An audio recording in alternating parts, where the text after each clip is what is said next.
You know that's what the president and the NDC government campaigned on with, resetting Ghana. But this time, in putting it to practice, they have decided to open up and allow more stakeholders to partake in it so that it becomes an inclusive government. Well, discussing is building the economy we want together. Building the economy we want together.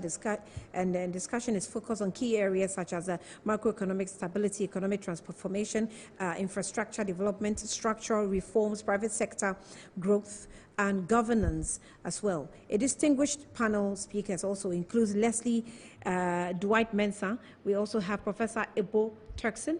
Bna Osei-Poku is also on. We have David Ofosu Dote. Dr. Elipim Kwabla Akpetogbo is also on the bill, and we have Franklin Kujo as well. And now they will be presenting the insights and policy recommendations aimed at shaping the economic future. And we have our team there. They will join us, but also take notes that the areas I mentioned fall under 6 thematic areas, six thematic areas that this forum is going to be focused on. So there's going to be brainstorming sessions that you've seen that before we went on the break. They took the break to, divide themselves and have the brainstorming session take shape as they sit. All the groups will have their team leaders to lead the discussion. So we'll have the team come through to brief us on exactly what was said before and then what we should be expecting at the end of the day. Tomorrow we'll be expecting a closing of what happened today. Then it will give us a briefing of all the sessions or how the sessions actually took their turns to engage in the brainstorming activity. So it's a national dialogue. Let's take a breather. When we come back, the team will brief us on what's happening there now, and then we'll also give you the rest of the stories that we have as a news team. Effort to grow it. And I'm growing mine. Everybody else can do it. Now, talk to us before we let you jump off. President Mahama just have 4 years to go. We don't know whether the NDC is supposed to, hold the baton. I mean, we don't know. Ghanaians will decide. But within these 4 years, how will he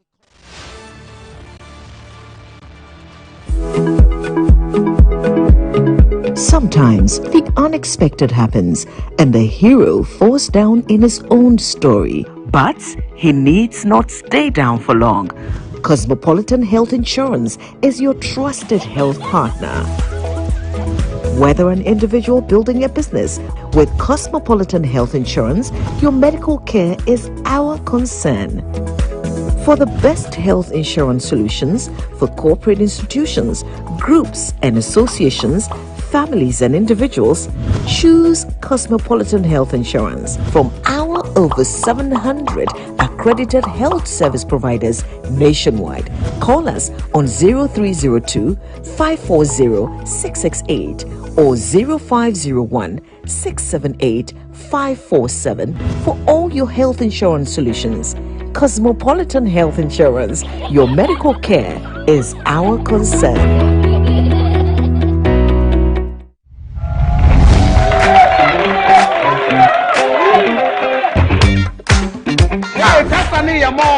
Season 2. Season 2.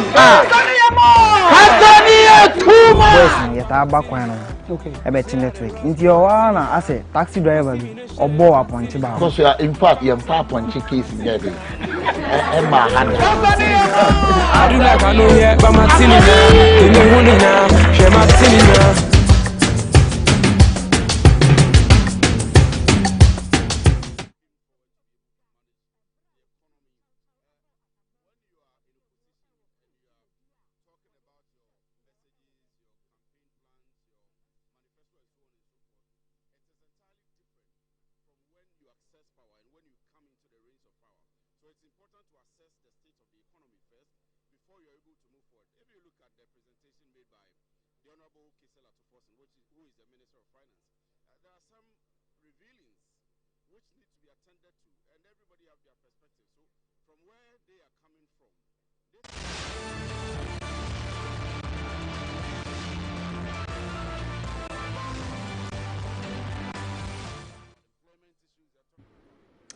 You're welcome back. All right. So this is Good Afternoon Ghana Reloaded, and we're crossing over my colleague Akwesi Friye, who is going to be also a partner with me on Good Afternoon Ghana, is at the venue with Dominic, and they're having a discussion on what just happened. Let's cross over and join them. Right direction, and they should be able to learn something here, develop a reform here, and be able to manage the economy moving forward. So, but lastly, before I hand over to you, President Mahama said that every single city will be accounted for, and also every single city will be utilized judiciously. I mean, we have seen a bit of that in the outgoing government, and then he has also, stated this. Do you think that is something achievable?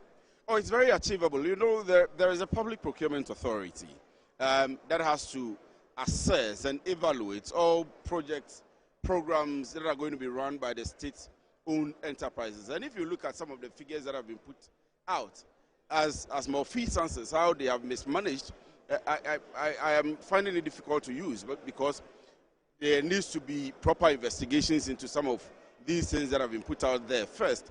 But if you look at the figures that are coming out, and if, as we are speaking, they are actually as they have been put out, then there is a problem which needs to be actually investigated and which needs to be accounted for by the previous administration and by people, managers of these state-owned enterprises. They've repeatedly been talking about ECG, for example. They've repeatedly been talking about a cocoa board, for example. And so, there is the need to vet all of these projects, programs, and so on and so forth. And they need to adjust and be able to move forward, reorganize, reset, as they put it, and then let the economy grow. For all of us, what we are interested in is employment, sustainability, and the creation of jobs for young people of Ghana. I can see the General Secretary of the NDC standing by. I can see Prof. Bokin. I'm sure you'd want to engage them as well. Right. So, Prof, if we can have Prof. Well, so Prof is here with us, so let's see Prof. Well, we can have him in the middle. So right, that's fine. So Prof, talk to us with what you make of with President Mahama's projections so far. I think that it inspires confidence, it inspires hope. What has been lacking in Ghana and Africa, for that matter, is credible leadership on the table, where the president says that I will walk the talk and talk the walk.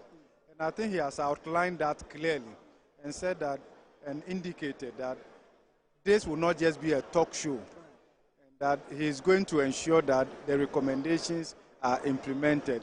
And he was spot on, because we haven't had a problem with developing a strategy. And many of these have taken place in the time past in various dimensions. The problem has been an effective implementation. So my recommendation would be that, yes, so far it's gone so well. You can see it's been embraced by different people across private sector, CSOs, academics, and the diplomatic community and all of that. Good news. I'm sure a lot of recommendations will come forward, but this is what must be done. The president must task his team to come out with a clear implementation strategy, with clear what are the critical success factors. The finance minister earlier on projected about 7 key measures that will revive the economy completely. You were there, you had it. I see the linkages across the 7 thematic areas. Wonderful. I think what is important, see, sometimes when leaders come at the stage at the beginning, they are very clear on all of these things, but they have to strengthen the back office.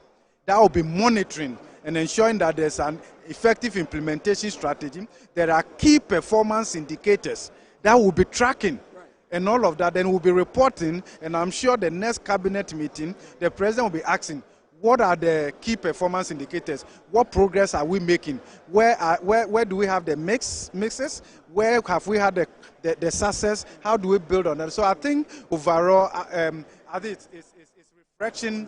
it's refreshing to see the opening session, the president outlining his vision, the Minister of Finance. If you look at the approach the Minister of Finance adopted, he wasn't just here to lament. He was very clear on where we are in terms of the situational analysis, where we want to go to by 2050, reaching upper middle income status, and what we need to do. The rest now is walking the talk. Thank you very much for having us. That's Prof. We'd like to engage the General Secretary of the National Democratic Congress. We can be here, sir. We can be here. Be comfortable. Thank you very much. You're live on Metro News. Very good. Happy to be here. Well, thank you. National Economic Dialogue Forum, has the President has set the ball rolling. Important for us to have a good conversation about the economy. It's the heart of everything that we do. So especially being able to bring everybody on board. Not just to diagnose the problem, but also to see how we can get ideas that would be able to make us have the reset we are looking for will be critical. I'm just hoping that we do not just have the same normal conversation that we do have in Ghana, which is just to lament and lament and lament, but much more to direct energies towards finding solutions and also having the discipline to be able to just make it happen. Because I think sometimes the problem I see in our part of the world is that there's such a gap between identifying what ought to be done and having the discipline to get it done. So the narrowing of that gap, I think will be able to help us. You know, talk to us. President says something that is quite, I mean, people have taken it by surprise. It's not surprising to me, though, because we know what President Mahama, can do. He has done it before. All past governments have, been able to sustain the economy in one way or the other. President Mahama made a comment, and the comment, I believe that people have sunk it in their hearts. He said that every single city will be utilized judiciously and also tangibly. What do you make of it? How are we going to supervise that? It's definitely a challenge because we're talking about somehow a nation that for decades have allowed too much inefficiency and have allowed individuals to simply get away with doing things that is not always in the interest of the country. President Mahama clearly cannot be in every corner to ensure that things are done that well. But what he can do as a leader is to ensure that anytime there are clear evidences of people not doing what they ought to do, the right, what you call penalties, are brought to bear, and those who are doing what is right are encouraged. And with that, people then see there's an incentive for doing what is good and there's a penalty for doing what is bad.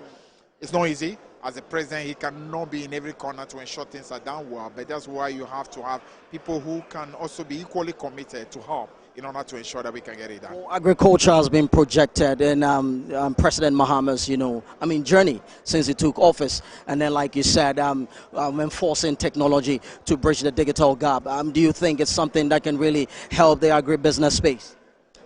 Definitely. There's no way an African economy is going to be able to reset and go into the growth, the advanced level we want to go without tackling the issue of agriculture and agribusiness.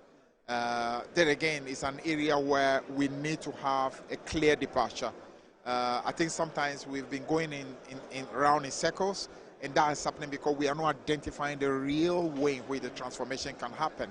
And that, in my view, is about making sure we put together, should I call it, the demand that we have for agricultural produce, and then match that demand with supply. Often we just focus so much on supply without taking care of the demand, and that always brings about a problem. Because the real problem of Ghana is not the lack of capacity to get things done, but the fact that people are not seeing what you call the incentivization that will ensure that income levels for the farmers are high, profit levels for the farmers are high, and the fact that when they produce, there are clear systems in place to ensure that what I produce reaches the end point without too many worries. So once we can sort out the issues starting from the demand in the system and all the different parts of the value chain, I'm sure we'll be able to incentivize the production and be able to get our country where we ought to be. Right, lastly, within a 4-year space, will the Ghanaian economy transform completely? It's not possible to transform any economy in 4 years. It's just not possible. Transformation requires much more than even government. Transformation, first of all, requires a people willing to appreciate that there's a need for doing far, far better than we ought to do. We need to appreciate something in Africa. Africa, we are too much, I don't know what to say, we have this kind of mindset that we are dependent on somebody bringing something to help us. No. Real transformation must start with people realizing that they have the capacity themselves to do things better. If I'm used to doing 10, I want to move from 10 to 20 to 30 to 40. When each individual on his own starts making that journey, that's where the transformation begins. But when you are, government has not given me that, this person has not given me that. When you have that kind of mindset, transformation is going to take forever. Listen, some of the poorest countries in the world have been able to make shift quickly, not simply because they were waiting for government, because individuals saw capacity and they took advantage, and despite difficulties, they found solutions, they found answers. And if we can have a nation where every individual understands that despite the bottleneck, there are ways in which individuals can thrive and push the boundaries and do better, trust me, the transformation will happen. Well, thank you very much. And that is the General Secretary, Fifi Fiavi Kwete. I mean, saying it vividly and also plainly that the economy will definitely transform and the economy will get better, but not certainly in 4-year space. I still have my colleague here with me, Kwesi Free, who would like to also engage some of the prospects. Senior, your turn to go. I wanted you to be on, but the Executive Secretary of COPEC is here. Duncan is here.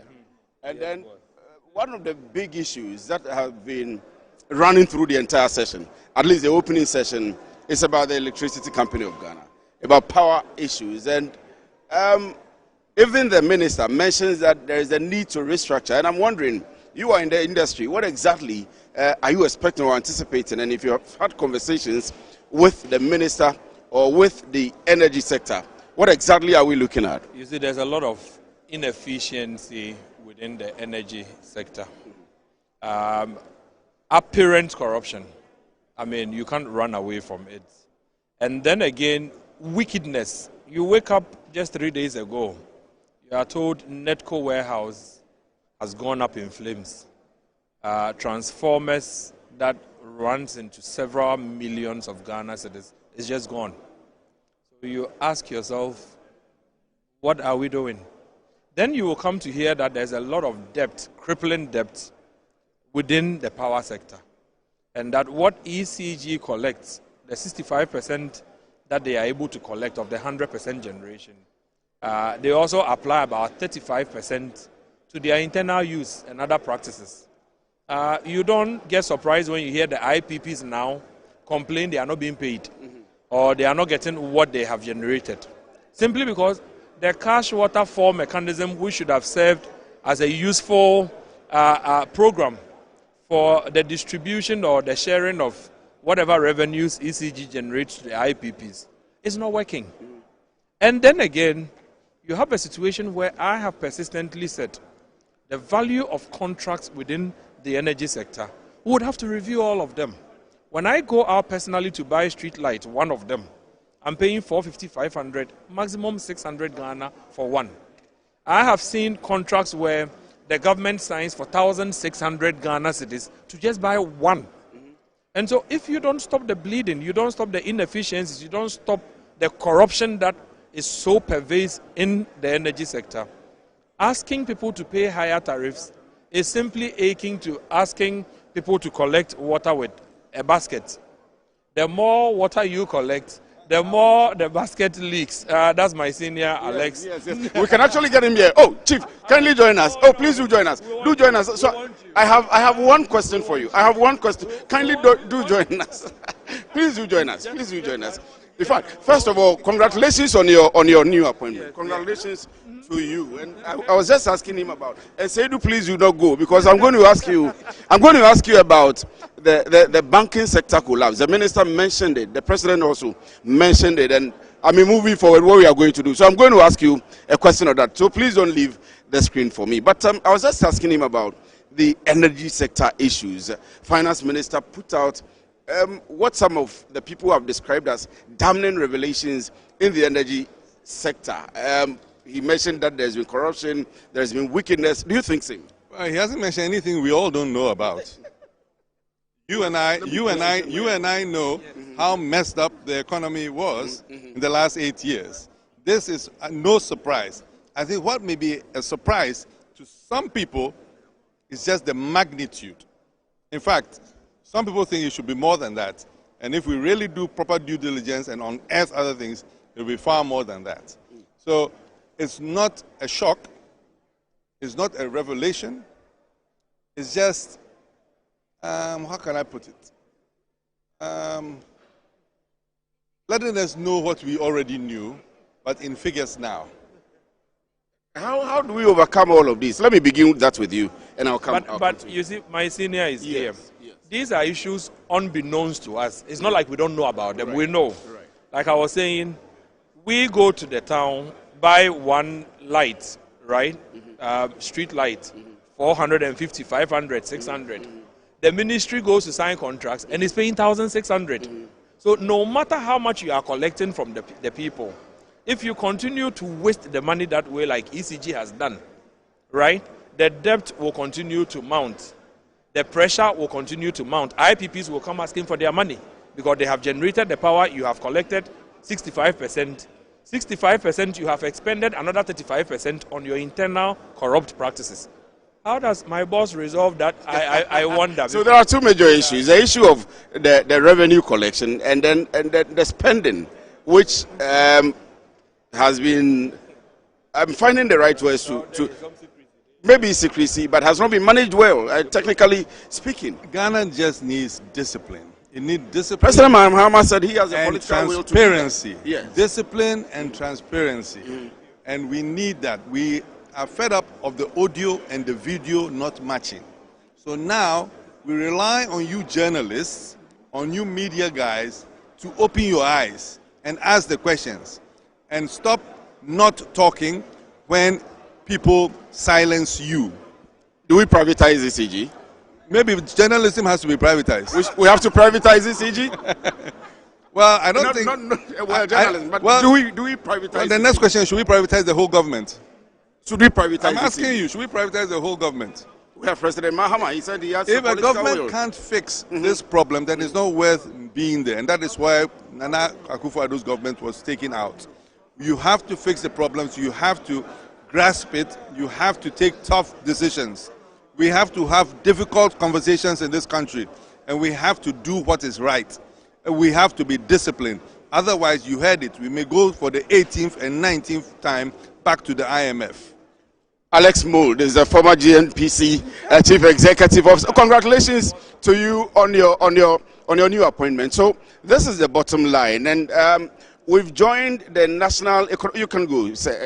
We've joined the National Economic Dialogue 2025, convened by His Excellency the President John Dramani Mahama, and of course we'll be coming to you in the evening. But we are live here on the grounds, talking to some industry experts on some of the points that have been raised by the President, and of course this Finance Minister and the organizer for the forum.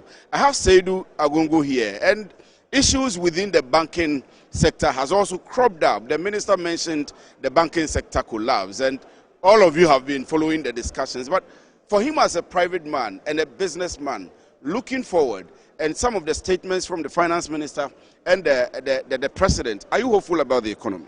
Very, very, very, very hopeful, because the people that the president brought together is the national assets. You know, the brain is the best asset. If you go to Singapore, they don't have any natural resources, but they are building skyscrapers on air.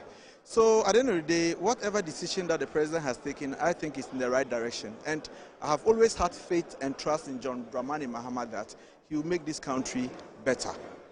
Are you expecting restoration of the banks? Yes, of course. And not just that, I will urge that the policymakers should look at one key factor, because if the United States give Ghana government loan, trust me, go and look at the structure. The money goes back. You understand me? If the Chinese government give Ghana loan, the money goes back to China. Why should taxpayers of Ghana pay their taxes and they'll give the contract to foreigners? So I think that Ghana should look at it. The government should look at it. The taxpayers pay taxes. They should give 65% of those contracts to Ghanaian businessmen, because looking at it now, it's not easy. Most of the businessmen are falling out. Why? Because they cannot compete internationally. Our interest rate is too huge. Our electricity is not stable. It's like it's even easier to import goods from China, Germany, than to manufacture it here. Because they are cheaper. Yes, they are cheaper because government is not bringing out policies that will support the indigenous businessmen. Look at the banking sector that was collapsed. Why do you come to collapse businesses? Your only alternative is to collapse? I think that is ridiculous. They had claimed that they had been poorly managed. The same things that we are talking about here. Oh, please, you may join us. You may join us now. The same things that we are talking about here now. Poor management of the economy. Abysmal management of some of the sectors of the economy. The NPP government felt that the banking sector had been poorly managed by the Bank of Ghana and the managers of these banking institutions. Of course, you were an owner, and so to speak, an employment creator and so on and so forth. So they also claim that it had been poorly managed. So should we collapse Bank of Ghana? Because it was also poorly managed. Do you collapse it? Do you want us to collapse Bank of Ghana? Then let's go ahead and collapse it. The ultimate goal is not... It's done far worse. It's done far worse. I don't think my senior would have to even talk. Bank of Ghana was printing money and was running at losses. Their losses or exposure was nothing close to what Bank of Ghana. So we haven't closed Bank of Ghana. People were simply wicked to the Ghanaian. So we should state the facts for what they are. If we don't stop... Duncan, question of people's interest and what they want to do. Right. Because really and truly, these banks that were closed, were they foreign banks? They were local banks. All local banks. Couldn't you ring fence whatever it was? Couldn't you ring fence it to keep people in employment? What about those people who, after they closed the banks, did not have work to do? What did you do to them? Did you find them alternative employment? Did you compensate them? No, it didn't happen. But most of all, the most important thing in this country today is to look at cost of production. Cost of production is high. Why is it high? You look at the different sectors that attract cost of production. You've got to look at that, the taxes, the electricity, transportation, all these things, because you need to be able to grow a small company from the grassroots upwards. They can't stay stagnated. You need to be able to grow them upwards. But for me, from the word go, this banking crisis was just a sham so far as I can see. Why? Yes, there could have been things in there that were going wrong. You could have still held those banks up and dealt with the problem, but not closed the local banks. So at the present moment, which banks have had the opportunity? The foreign banks. Is that not capital flight? Is that not money out of the system? Is it not money where Ghana needs? So let's look at it again. For even right now, they are having committee sessions in the room there. We who are private sector, AGI, they're not allowing us to go through. Why? And the room too is empty. Why? How are you not allowed to go through? We are not registered, so we can't go through. Well, let me take your fire. I understand that you want to run away and make a donation. For you as a businessman, moving forward as a country, what are you expecting? What are you looking at? The president has repeatedly spoken about the creation of jobs, 24-hour economy, and so on and so forth. I'll come back to you to ask you. But for you as a businessman, I expect the government to see how best it can empower local businessmen, entrepreneurs. Because all over the world, if you go anywhere in this country, entrepreneurs play a very great role with government support. You understand me? Government should come out with a system as to how he can hold some of us, you understand me, to a greater height, because to be an entrepreneur is not easy. You know, if you look at the current interest rate with banking, 32%. There are other countries that are giving loans for 2%. How am I going to compete those ones? And government should see how best they can eradicate barriers within the sub-region. Because if you look at Ghana here, we're just 34 million people. You understand me? The 34 million people, only 10% can even afford or buy whatever you're selling. How can you grow with 10% buying your product? So we should look at Nigeria, Abidjan, how we can come and be one, you understand me, so that we can compete among ourselves. That's my expectation. cutting of taxes, what are you looking at? Which of them are you looking at? Well, let's have a good array of the taxes that we feel affect business and see where we can be deliberate. We need to be deliberate to create the kind of local companies that we require. Government needs to put money in. Most of all, when government has the opportunity to promote private sector business, it shouldn't go with politicians. Go with the business people. The business people are the ones who can match with other business people in other countries and draw the business in. And make sure that you can build the kind of added value companies that will help the nation. One thing that we should try and stop is capital flight, so that the money stays here, so that the city gets strong, so that we can make sure that all these things we are importing from other countries, making other countries better within a certain duration of time. Give us 20 years. We're producing those things here, and it will stay here. You know something? We've done it before. It's not as if we haven't done it before. We've done it before. We had everything in this country. Let's make sure that we can go back and do it again. The president has given confidence to the people that he's prepared to put this country back to where it's supposed to be. Let's support him and let's move forward. Are you hopeful? I'm hopeful. Very hopeful. Very, very hopeful. That he will be able to do it. He I'm mentions hopeful. that he has a political will. The hope comes from the people supporting him. He cannot do it on his own if he doesn't have the people supporting him. The people should support him. Personal interest from politicians too should be taken out, because that personal interest kills business. Be deliberate, build the companies, be strategic, the companies you build. Look at those commodities that we are spending money buying it back into this country, and go into it and set those companies up first of all before you bring the others on. The capital flight issue of the foreign exchange is killing this country. We need to stop it, and we can only stop it by added value in particular strategic areas: gold, sugar, jute sacks, those types of things that we're exporting money out to bring them in.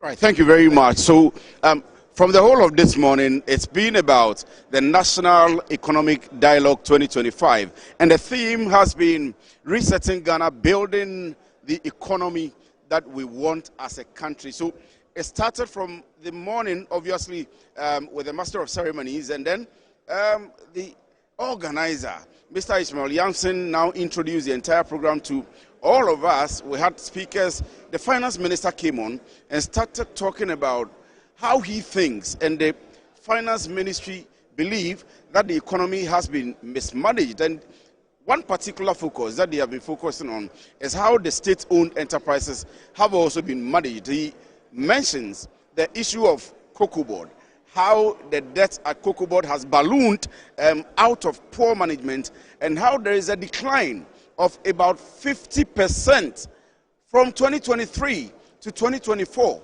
The finance minister says that the decline in cocoa production has gone down by about 50%, something that the entire country must be interested in. What are the farmers doing? How is the country's policy direction towards supporting the farmers? One thing the finance minister did not mention is the issue of Galamsey and how it is impacting the production of cocoa. As to whether the former chief executive was not able to manage the issue of Galamsey very well, we are not able to tell because there is no research to that. But generally, we have the data from the finance minister that cocoa production has declined by about 50%, which is as a result of poor management or mismanagement by the former chief executive, which needs to be attended to. The second major issue for him, for the state-owned enterprises, is the Electricity Company of Ghana. That is what I asked my previous guest. Okay, so Magdan is here.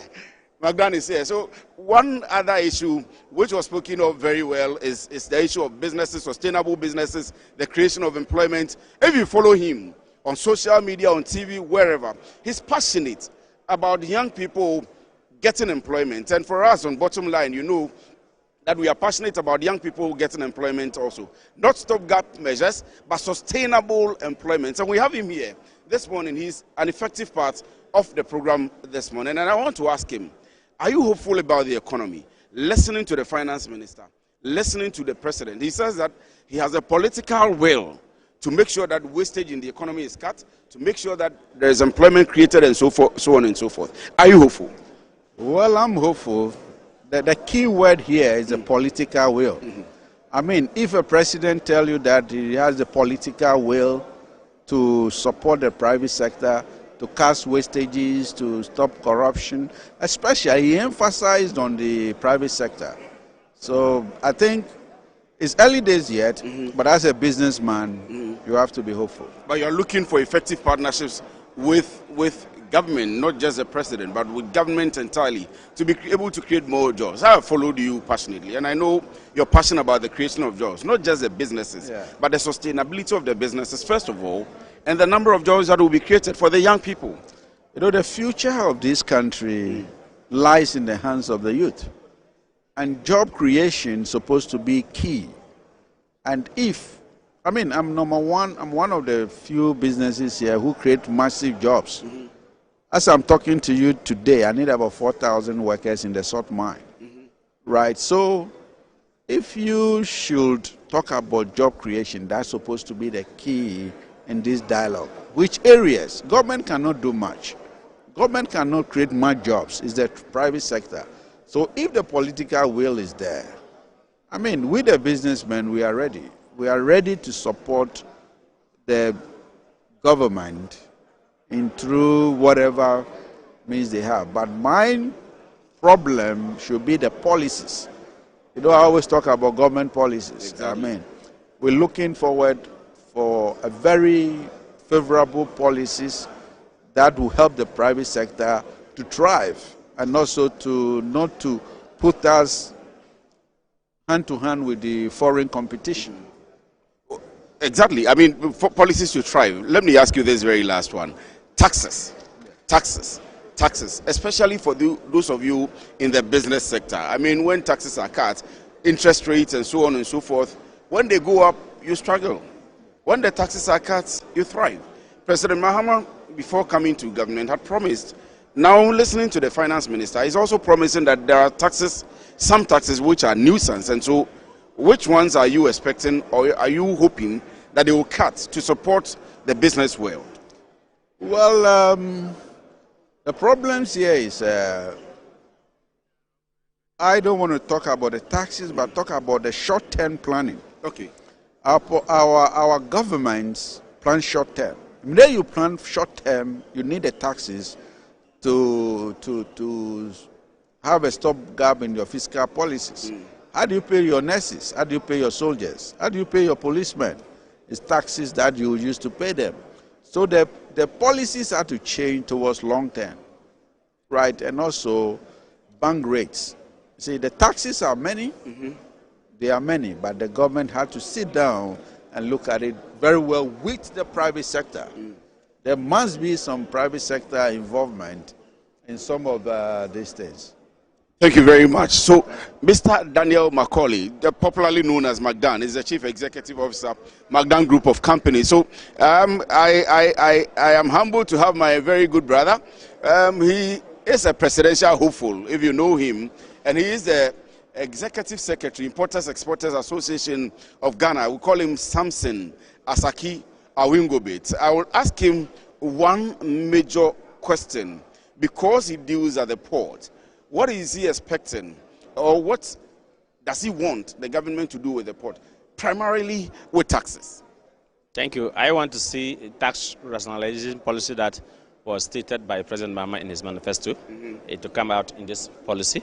And I want to see that reflected in the budget that will be presented on the 11th of March of this month. I want to see the policy tax cut, that is the COVID levy abolishment. I want to see the e-levy abolishment, because many importers who pay duty through the using e-levy. If you are paying, you can imagine if you are paying a duty component of 100,000 Ghana cedis or 300,000 or 500,000 or 1 million Ghana cedis, which some people do pay more than that. You can imagine that the tax alone can transport your cargo to your warehouse and even help you pay for your labor to discharge your cargo into your warehouse for you. And so we want to see that. We also want to see what government intends to do to bring reality to tax to export, because if you look at it, it talks about we talk about the government want to invest so much into the agriculture sector, the agribusinesses, where we can add value to the product that we are producing, and so that we export. I see the president said his focus is to do maximize or expand the manufacturing hub, so that we can export. When we export, then we bring proceeds back to stabilize the city. That is the shortest way to go. And when they talk about city stability and other things, if you don't have more export, that will bring in more proceeds. Then definitely just forget about. But cocoa currently is declining. I mean, we need to be able to produce more and export. I'm talking about non-traditional commodities, because in this country, anytime they talk about it, we are always focusing. We are the traditional commodities. That will not stand, and that is why we continue having problems in this country. When you say export, and we say cocoa and gold. When the proceed comes and we start giving 40 million every 2 weeks to the bank to support, it is just to cure. If you're having a sore, then they put some painkiller there. Then after the painkiller go off, your pains come back. I think that the best way to do proper city stability is to do more export economic driven. And I'm happy that government president said they should give incentives to manufacturers. And that means what does that mean? It means that we will expand for more production. And when we produce more, we will eat the surplus, we will then export and bring the proceeds back. That is the way I want to see this policy coming to address in that direction, so that the government should mean businesses. And of course, talk about poultry, spending $300 million, $1 million to bring poultry products, spending $2 billion to bring in rice into this country. What would government do at the end of the day, this policy forum? And I'm happy that there's a private sector encounter where we'll go to address all these things before 11th of March. The Minister of Finance will come with. And you think that will be inculcated into the budget? I mean, your contributions, the things that you are thinking about. Are you going to put them across here in this forum? And then secondly, you're expecting that truly it will be included in the budget that's going to be read on the 11th of March. Government even should sign. President even should sign. The finance minister in the address realized that we cannot no longer rely on only the traditional commodities, but the non-traditional commodity is also going to be a key factor that will bring it. He talked about the VAT issue collection, that it was very low. We want to see how the simplicity of the VAT will be, and so that when there's very simplicity, then compliance level will be very high, and that will help the country. That is the way to go in this forum, that we want to see it inculcated to fund itself into the final budget for the year. Private-public partnerships, are you expecting that too? I mean, in the development of companies and so on and so forth, and the creation of jobs, even though you do more of exporting and importing, when businesses are growing, you get a lot of products to export and also import. So the development of companies, private-public partnerships, what are you expecting in that line? It's very key. I saw you get interviewing McDan a few minutes ago. I've been talking to him all the time. Look, if you look currently in our port, we have what we call transshipment cargo that has been brought and supposed to go to our neighboring countries. These foreign vessels still take them.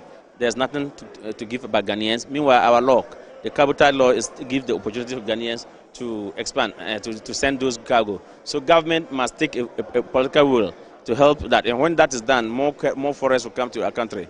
Our dry dock is there. We need an investment. We should not be looking outside. We can get private sector here, and then the private sector can then go and get his funding members or his partners out there to come. So that at the end of the day, the percentage sharing of shareholding, majority of the proceeds will remain in this country. So yes, public-private partnership is very key, and I think that the government should not just only look at, let's go and bring the whites. We should also look within, and I'm sure we have people like McDan, we have people like Kwame Despite, Kennedy, Japan, and the rest. They are all here, like Ibrahim Mama and others. Let government comes out with the enable policy, a policy that will give opportunity for the private sector to tap into it, and we can show that is the shortest way that we can bring stability to our economy, stability to the city. Samson Asaki Awingobit he's also a presidential hopeful. I keep saying that, and he's executive secretary, Importers Exporters Association of Ghana. So if you've been watching us, we are coming your way live from the Accra International Conference Center. We are at the National Economic Dialogue 2025 with the theme Resetting Ghana, Building the Economy we Want Together. His Excellency the President John Dramani Mahama has spoken. The Finance Minister Honorable Kise Latofosen has spoken as well.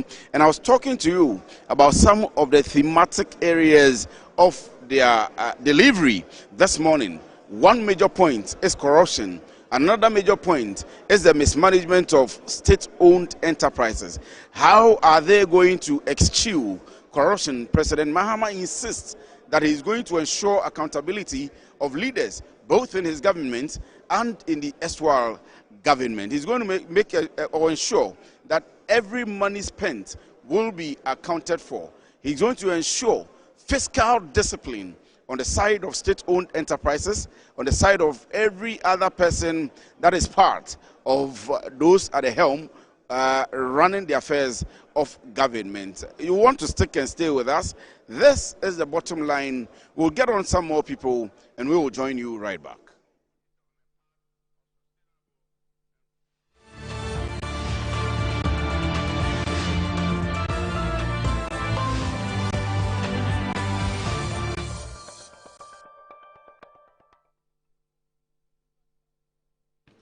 And those are my colleagues at the National Economic Dialogue session that's happening. It's starting today, and we're hoping that it wraps up tomorrow. They have already broken into the cells where they have 6 thematic areas to, ponder about. They have the topics, they have their leaders that's going to lead them to. But you've heard some businessmen who also have a stake in whatever will happen to the country. Most of them expressing hope. Should we still really, follow through and hope that this hope will be hopeful? Let's engage Daniel Osabote, who is the head of business at the Accra Technical University. He's joined us via phone lines as we still, keep tabs with our colleagues at the International Conference Center where the National Economic Forum is happening. Mr. Osabote, you're welcome to Good Afternoon Ghana. Thank you for joining us. Good afternoon. Hello, Mr. Osabote. If you can speak up. Yeah. Yes. Yeah, good afternoon. Good afternoon. Good afternoon to you. Were you at the session today? Were you at the launch or the opening of the Economic Forum? No, I didn't go, but I listened to all the key speakers. From the chairman of the Economic Dialogue Team, Dr. Yamsing, the Finance Minister, and then Dr. Tufo, and finally the president. So I wasn't there, but I listened to them. Having, first of all, the personality, Dr. Ishmael Yamson, give the opening remarks and address, what did you pick from it? Does it really give a certain positive outlook of this session or this economic forum? Yeah, so listening to Dr. Yamson, an astute economist and somebody who has seen it all with the experience that he has acquired over the years, that gives me hope. And let me also say that when the president mentioned of engaging Ghanaians in a social contract, basically what he's doing is to also seek the views of all Ghanaian stakeholders, because he cannot execute his part of the contract without the involvement of all of us. So it is an agreement between the two. That is why this dialogue is very important. And with the personalities that they have outlined, or they have, built up for the presentations, they are very experienced and they've seen it all. So yes, I have no doubt. I think this discussion has to do with how do we achieve all these thematic areas that we have set out for ourselves. How do we achieve it? Because when it comes to the challenges, yes, we know the challenges. If it comes to why are we here, we know why we are here. But the next issue has to do with how do we get out of these challenges? How do we solve these problems? So I was actually thinking, how the president did his government makeup. Most of the appointees are fairly younger than what we have seen, right? And this has also happened before with the previous government. As in the previous Mahama administration, when we were going to the IMF, we had to go to Senche to, come up with a homegrown policy before we went to the IMF, presented a homegrown policy to guide us as we implemented the IMF policy. But that was with sort of a different group or crop of leaders. Today we have a fairly younger government, if you may. Is this session or economic forum that we're having really going to make any impact with the crop of fairly youthful leadership that His Excellency has appointed? Would they appreciate compared to what we did before with the Senche, report or homegrown policy we came up with? Yes, I'm seeing a blend of very experienced as well as young ministers and then deputy ministers. With the kind of engagement, the kind of dialogue that we have started as a country, I'm looking forward to these ministers, buying into some of these suggestions and recommendations from our astute economists and those who have seen it all. It is a matter of they determining to learn and to learn very fast. Yeah. Okay. But I'm happy about one thing. Some of the ministers on their own have been able to also articulate their vision very clear. Mm-hmm. I read the objectives or the mission or the goals of the governor, Dr. Siama, and I was so impressed. I listened to the deputy finance minister when he was vetted, and then the finance minister. So across board, you could see that sense of urgency on the part of the ministers. You will call them young, but I'm sure they are ready to learn and to learn very fast. We are in an era of technology, so learning is not as difficult as we used to have it in the past. Okay, and so yes, they can do it with the determination on the part of the president. And you can see that the president is also in a hurry. He has to redeem his image. He has to leave a legacy. Okay, and the man is back to prove a point.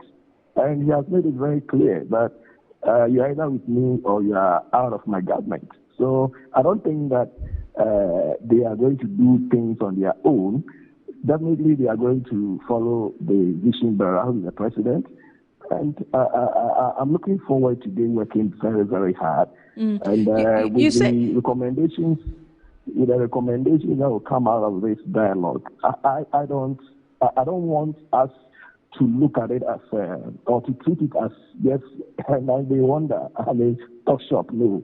But then we should look at the practical issues that will be raised and see how we can implement them. Yes, basically we are saying the same thing, that we are really overwhelmed by huge importations. We always have huge budget deficit on our budget.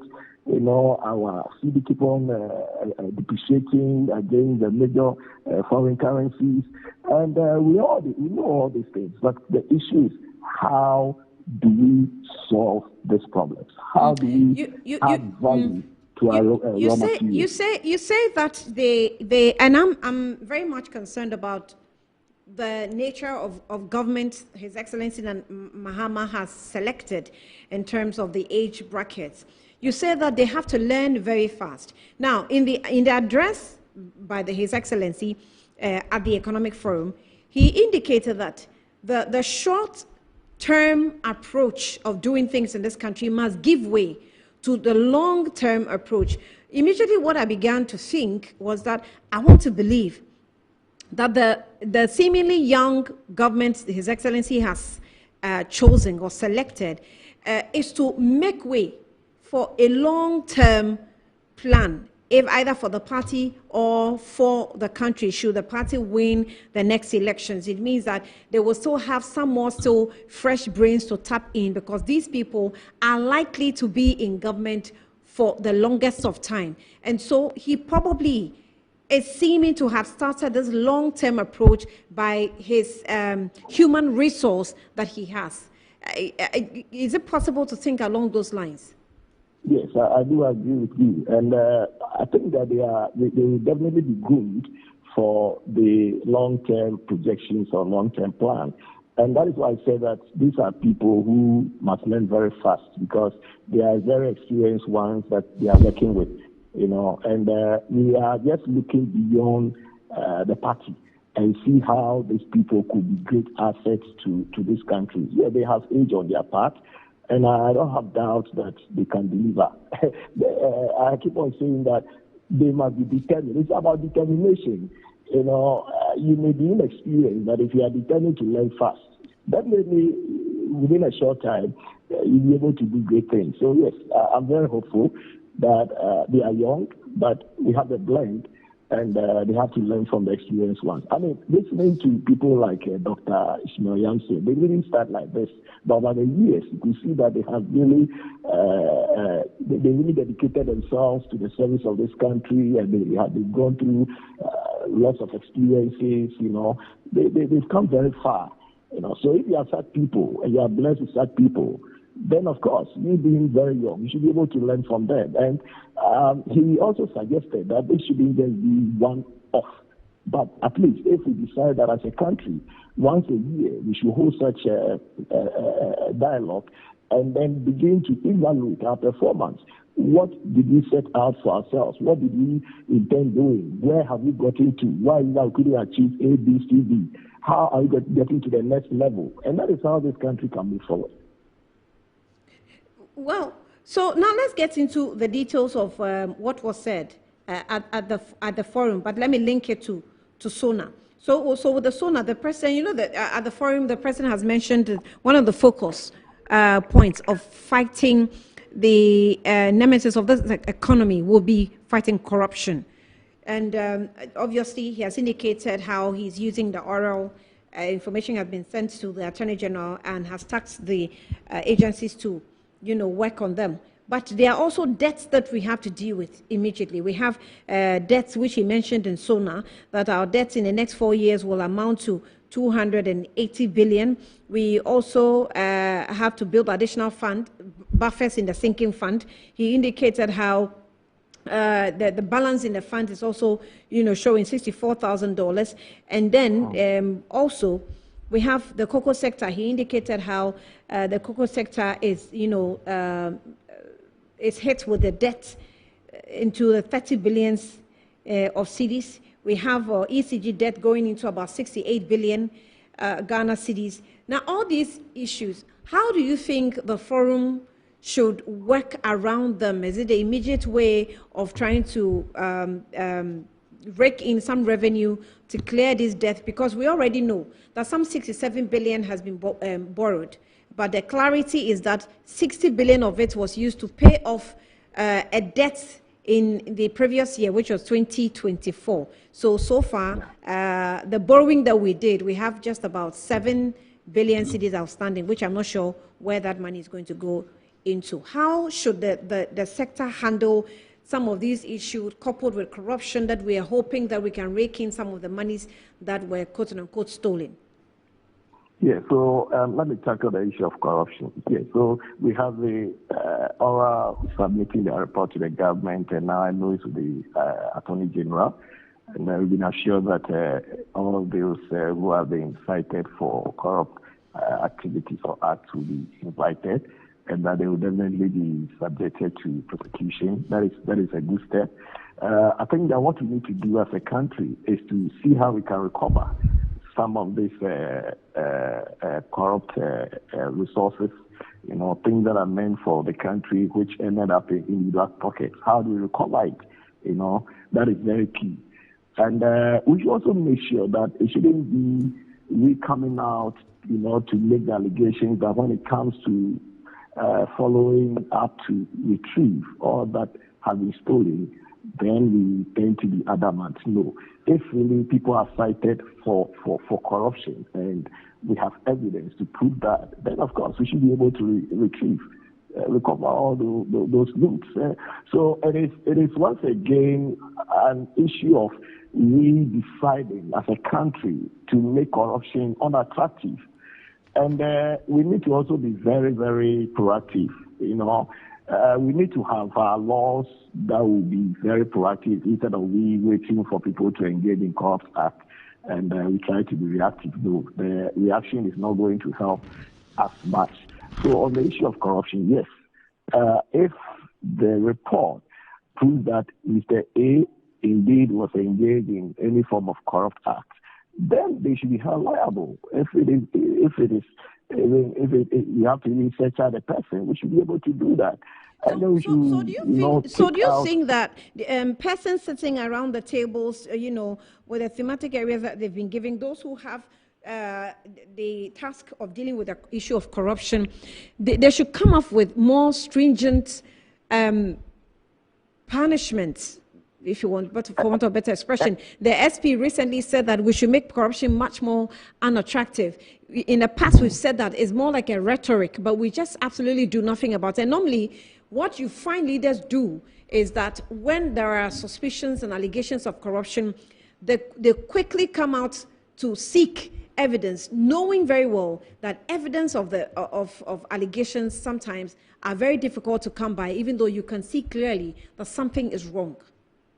Yeah, so I think that we should move away from the rhetoric, okay? We should move away from the cliches and the jargons. I mean, and then they seem to be working. We should rather work and make sure that, can you imagine a whole year over 17 billion cities gone down the drain? Meanwhile, we had to run to IMF for just $3 billion.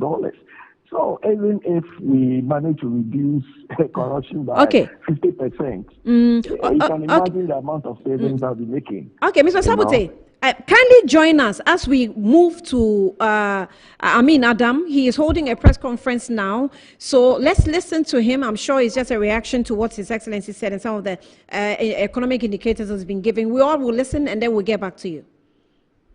Largest in our history, $8.9 billion. This is 4 months of import cover, above the IMF's 3 months of import cover.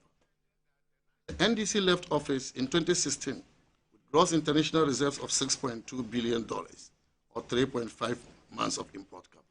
Again, 4 months of import cover versus 3.5 months of import cover. Who is better managing the economy of Ghana?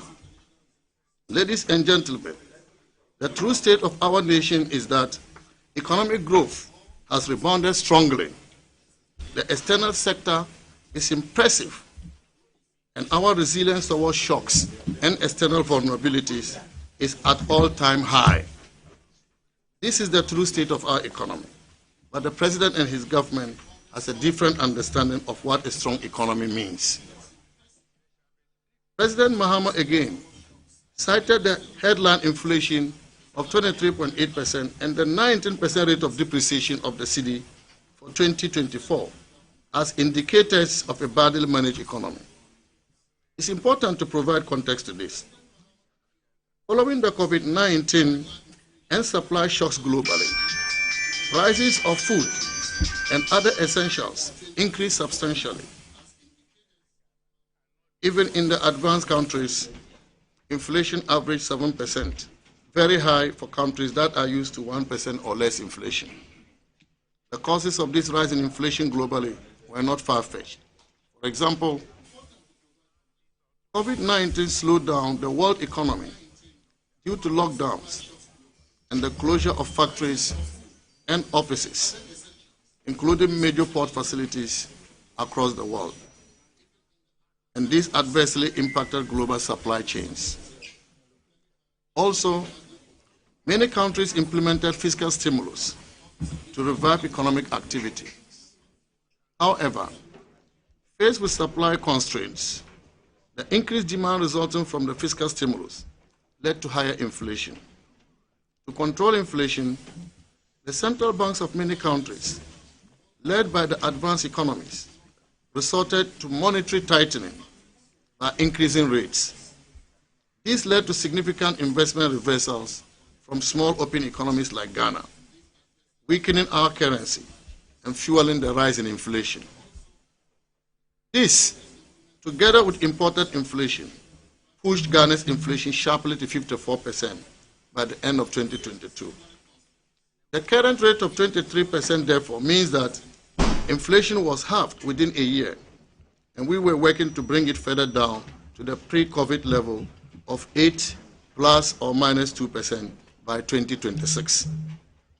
Whilst 23% is still high, the effort to bring it down from 54% has been significant.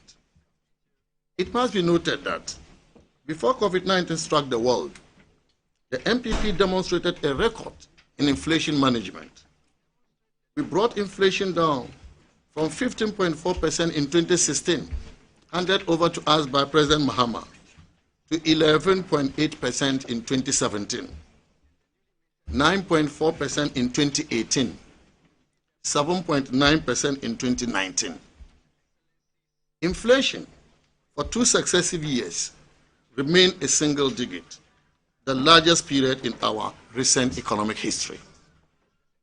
The effect of the pandemic began to be felt from 2020, when inflation rose to 10.4% in 2020, 12.6% in 2021, and then to 54% at the peak of the global economic crisis in 2022. Even laymen can understand this. How the current managers of the economy cannot understand this can only be born out of political dishonesty.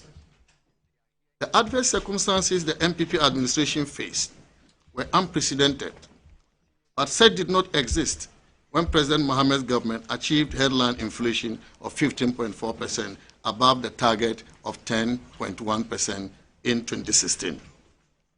We know that there is an inverse relationship between inflation and the strength of a currency. A higher depreciation of the currency will automatically pass through to inflation in developing economies like Ghana. This means that inflation will also be higher, and the reverse also holds. Therefore, following the sharp depreciation of the cedi in 2022 by 50%, inflation was also going to rise sharply. This strong pass-through would naturally be a major challenge for the managers of the economy. By reducing the rate of depreciation to 19% in 2024, we have seen the muting of the pass-through to inflation, and these efforts cannot be glossed over. These efforts by the previous administration and the favorable results produced should be appreciated by President Mahama and improved for even better outcomes for our people. These effective efforts should not be disregarded and belittled for political reasons. As a country, we gain nothing by this kind of politics. Ladies and gentlemen, it is important to note that the rate of 6.5% depreciation we have witnessed year to date in 2025 is not informed by any sustainable strategies by the current government. The current disparity between inflation and the rate of depreciation is evidence of heavy central bank intervention on the market. The Mahama administration and the central bank can do this. But this is happening only because the previous administration left a gross international reserve of $8.9 billion by the end of 2024. This is being used to shore up the value of the cedi. The president deliberately, as you know, avoided this in his statement. Fellow Ghanaians, the true state of the nation is that exchange rate stability, which we saw before the end of 2024 and which has continued into the first quarter of this year, is not by any magic from the Mahama government. It is because the Akufo-Addo government left significant levels of international reserves for them. In addressing the issue of buffers created to support expenditure and maturing debt obligations, the president focused on the sinking fund as if it is the only source of buffers. The sinking fund is just one of our buffers. At each point in time, the government designates some accounts for buffer and for purposes of special payments. In the last 8 years, such accounts included the sinking fund, the Eurobond proceeds account, the IMF proceeds account, and the Treasury Main 2 account. For example, the IMF third review disbursement of $360 million was done on 2nd December 2024, but this was kept as buffer, part of which was used to pay coupons amounting to $346 million to Eurobond holders on 3rd January 2025. This was not done from the sinking fund. Similarly, in October 2024, we paid $520 million to our Eurobond holders for the first coupons and other fees. But again, this was not done from the sinking fund. How could we have done these payments if we didn't have buffers? Yet the president thinks that the only buffers we have is the sinking fund. The NPP also left significant amount of buffers, more than 5 billion Ghana cedis from the 2024 revenue collected by GRA in the Treasury Main 2 accounts, which the new government has used. Yet the president failed to talk about it and focus only on the sinking fund. On the financial sector, ladies and gentlemen, the president again played to the gallery by stating that, and I quote, "The financial sector continues to struggle despite the previous government reportedly spending 29.9 billion Ghana cedis on the financial sector clean-up exercise to date." Reportedly spending 29.9 billion Ghana cedis on the financial sector. Typical of NDC's usual sweeping statements, He made this conclusion. Can you please put that off, please? Sorry, please. I'll control you. Please, let's go back. On the financial sector, 59.9 billion dollars on the financial sector. Typical of MDC's usual sweeping statements. He made this.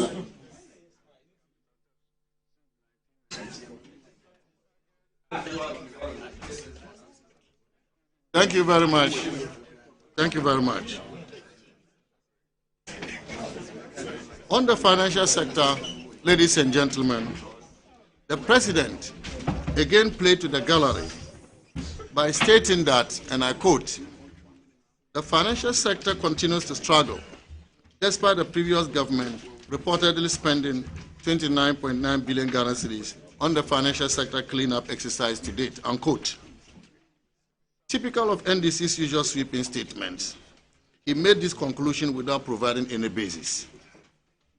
Whilst we sympathize with those who were adversely affected by the financial sector cleanup, the exercise was well intended to protect the banking industry from collapse, protect depositors' money, and revive the economy.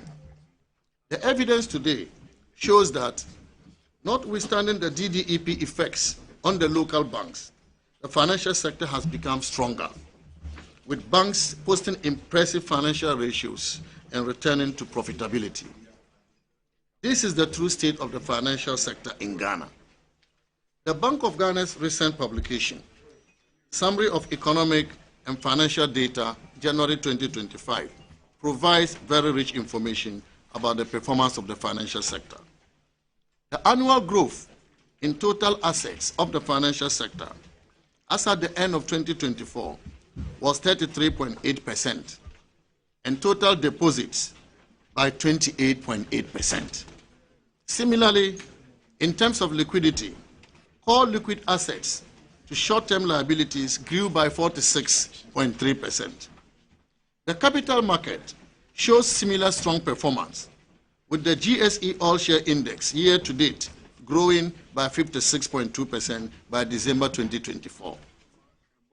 The earnings and profitability ratios also show that return on asset before tax recorded an annual growth of 5.4% in December 2023 and 5% in December 2024, whilst return on equity after tax grew at 34.2% in December 2023 and 30.8% in December 2024. It is no secret that the strength of an economy is also determined by the strength of its financial sector. Given the record of performance of our financial sector under the MPP administration, is this correct, ladies and gentlemen, for such an economy to be described as badly managed? Ladies and gentlemen, you can now understand that all the main components of our economy are in good shape. The real sector, as demonstrated in real GDP growth, the external sector, showing impressive external positions through trade and current account surpluses, and the performance of the financial sector, posting impressive financial ratios. Therefore, we need to ask President Mahama, how did he come by the conclusion that the economy was mismanaged? Ladies and gentlemen, the president tried to scare the Ghanaian people about the country's debt service obligations for the next 4 years, which according to him will amount to 280 billion Ghana cedis, comprising 150 billion Ghana cedis for domestic and 130 billion Ghana cedis in external debt servicing. Government, at every time, provides for debt servicing obligations, and the president is aware of this. We expect the president to mobilize the funds and stop complaining, such as what every government in Ghana has done to service our debts. The MPP did that when he left us with debts in 2017. Our debt management strategy has ensured that Ghana's debt levels have decreased substantially, and so are our debt service, taking a significant burden off the government. We have ensured that through strong negotiations, the servicing of Ghana's debts owed to our official bilateral creditors, $5.4 billion, has been rescheduled until after 2026. The NDC government didn't negotiate this. The agreement we reached with the Official Creditors Committee for Ghana entails a rescheduling of all debt service, principal and interest, falling due between 20th December 2023 to 31st December 2026. As a result, no debt service under bilateral debt will be paid until after 2026. I want to repeat that. No debt service under bilateral debt will be paid until after 2026, including the debt we didn't pay in 2023, since we declared the debt standstill. This was negotiated by the MPP government, that we will not pay our debts to our official creditors until after 2026. Ladies and gentlemen, the rescheduled amounts to be paid are expected to be repaid in 16 years and in 17 years respectively after their contractual due date. We'll start servicing after 2026, but the amount we are rescheduling between 2023 and 2026, we won't pay them at all until after 16 and 17 years when their contractual due date have expired. This is the work the MPP government has done. Delays in payments will be compensated for by interest accruing on the amounts at concessional rates ranging between 1% and 3%. This offer applies to all our official bilateral creditors and ECA-backed facilities signed and disbursed before end 2022. Ladies and gentlemen, as you can see, this provides briefing space for the new government. The MPP is not in government to benefit from this. It's briefing space, significant briefing space for the new government. Yet President Mahama will not talk about that. In addition, the debt service relief from this negotiation stands at $2.8 billion, which the government of Ghana would have paid, but which now stands as savings to the country. Again, President Mahama will not talk about this. Even with such a great work done by the MPP government, the president could not acknowledge it. Rather, he sought to take an earned credit for it when he stated in his address, and I quote, "We signed a memorandum of understanding with our official creditor committee to formalize the debt treatment agreed upon with official creditors. This marks a crucial step towards Ghana's restoration of long-term sustainability. The agreement would enable financial resources to support and strengthen economic recovery," unquote. I say to Mr. President, you did not sign any MOU. What Ghana needed to do to reach an agreement was to express consent to the terms of the MOU in writing. This was done on 12 January 2024 to reach an agreement in principle, later firmed up after further negotiations in June 2024, which paved way for the second successful review of the IMF program implementation. The OCC members, the participating creditor countries, 25 of them, were those required to sign up individually, which all of them did, except 3 countries that delayed because of their long internal processes. These countries finally signed up in January 2025, and that is why President Mahama wants to take credit for this. Mr. President, you played no role in this. Apart from the rescheduling of debt service and savings from the negotiations with our official bilateral creditors, we also achieved debt cancellation, outright debt cancellation of almost $4 billion United States dollars. An additional debt service relief of $4.7 billion United States dollars through our negotiations with Ghana's Eurobond holders. This has reduced our debt levels, our public debt levels, from 78% of GDP to 72% of GDP.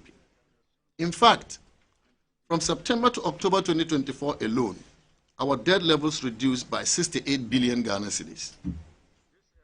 It is instructive to note, therefore, that with a total public debt level of 721 billion Ghana cedis, which President Mahama was talking about, which is 72% of GDP, our record on debt sustainability is better compared with President Mahama's debt to GDP ratio of 73.1% by the end of 2016 when he left office. This, therefore, does not give the President a good standing to teach us lessons on debts. The energy sector debt at the beginning of 2017 stood at $2.5 billion. According to the Ghana Energy Sector Recovery Program, the energy sector was badly managed by President Mahama to the extent that the debts could reach $12 billion in 5 years if nothing was done about it. President Akufo-Addo ensured that this did not happen, and we ended our administration with $2.4 billion debts in the energy sector, less than the $2.5 billion we inherited from President Mahama in 2016, and notwithstanding the fact that President Akufo-Addo kept the lights on. The MPP administration kept the lights on by spending $6.2 billion in the process over 7 years, with 2024 expenditure on energy alone standing at $1.4 billion. It is important to state also that the bulk of the ECG debts the President referenced in his address came from excess capacity payments because of take-or-pay energy contracts signed by President Mahama. These payments could not be reflected in electricity tariffs because PURC allows for only the cost of energy consumed to be in tariffs and not the cost of contracted energy. This is what resulted in the debts. And so we ask, as we often do, now who caused them? President Mahama should have been the last to come talking about energy sector debts, when the bulk of the debts were caused by deals that he signed in his previous administration. Even with these debts from President Mahama's energy deals, Nana Akufo-Addo kept the lights on. We expect the President to do the same. Keep the lights on, Mr. President. The President refers to some 55 stalled projects funded from external resources because of non-disbursement of $2.9 billion, pales in the shadow of the savings we have made for Ghana, which he's going to be a beneficiary of anyway. The consequent savings Ghana is making through the rescheduling of the debt service in respect of this project shows that our debt management strategy was masterstroke. The reason the President must applaud us rather than doing politics with it. We wish to state, without any equivocation, that unlike the NDC, the MPP administration borrowed to develop our country. By the end of our administration, we increased the size of GDP by $20 billion and created 2.3 million jobs in 8 years, the highest job creation of any government since independence. This contrasts with the previous Mahama administration, which supervised a contraction in GDP by $10 billion between 2013 and 2016. The President's assurances to bondholders about his commitment to honor matured coupons is good. That is what this government must do to continue to increase investor confidence in the economy. However, to present this as a new policy or measure is to play mischief. The honoring of the matured coupon payment of 6 billion Ghana cedis in cash and 3.4 billion Ghana cedis in kind due in February 2025 to all domestic debt exchange program bondholders, which President Mahama's government did, was the fourth of these payments. The previous 3 payments honored under the MPP administration. So it is not new. I was even shocked because when we did the payment, the 3 payment, it was the Ministry of Finance which issued statements. I was shocked that for the 4th payment, the President himself issued a statement as if to say that this is an achievement. Hey, this is the first time this is happening. I was very shocked. And I was wondering how the professionals at the Finance Ministry, who usually do this, were feeling. I was wondering. Such professionals have been asked to shut up for the president to do that job. In fact, the previous MPP government honored these 3 previous payments to domestic bondholders between August 2023 and December 2024, totaling 17.25 billion Ghana cedis in cash and 9.77 billion Ghana cedis in kind, based on the prescribed payment terms. Also, individuals who did not tender their bonds were paid coupons amounting to 515 million Ghana cedis at various times between 2023 and 2024, in line with the MOU signed between the government and the coalition of individual bondholders. And with these payments, without all the noise about sinking fund. The breakdown of the payments were as follows. First payment, August 2023, total payment of 8.55 billion Ghana cedis. Second payment in February 2024, total payments of 9.11 billion Ghana cedis. And the third payment, August 2024, total payments of 9.35 billion Ghana cedis. Energy sector. The government's handling of the power situation has increased uncertainty about economic growth prospects this year. The promises by the president in his address to the nation to fix the current doomsday cannot be different from those he made during the 4 years of doomsday endured by Ghanaians between the end of 2011 and 2016.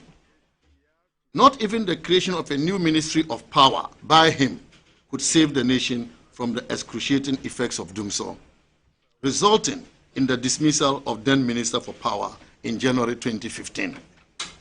Even in 2016, there were major power interruptions which were blamed on maintenance and what was described as localized faults, a new term for PR stunt intended to cover up doomsday, as the government was avoiding issuing load shedding timetable despite public demands for it because the general elections were close.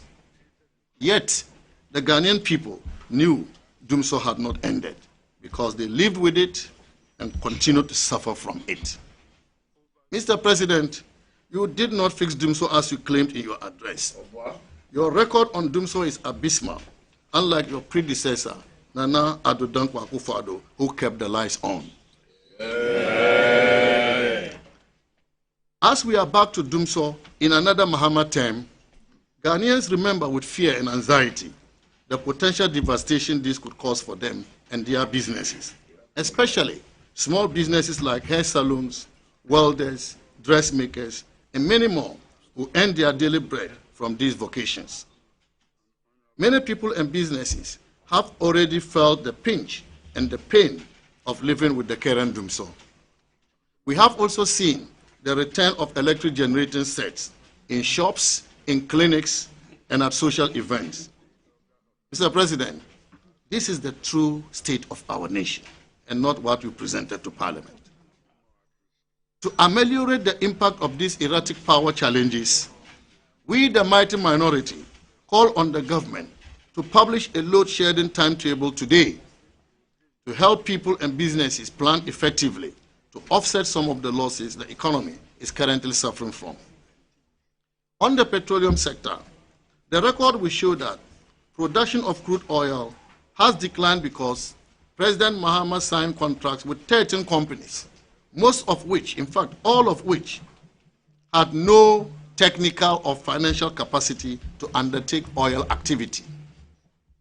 However, President Akufo-Addo administration rather introduced measures for aggressive reserve replacement on assumption of office in 2017.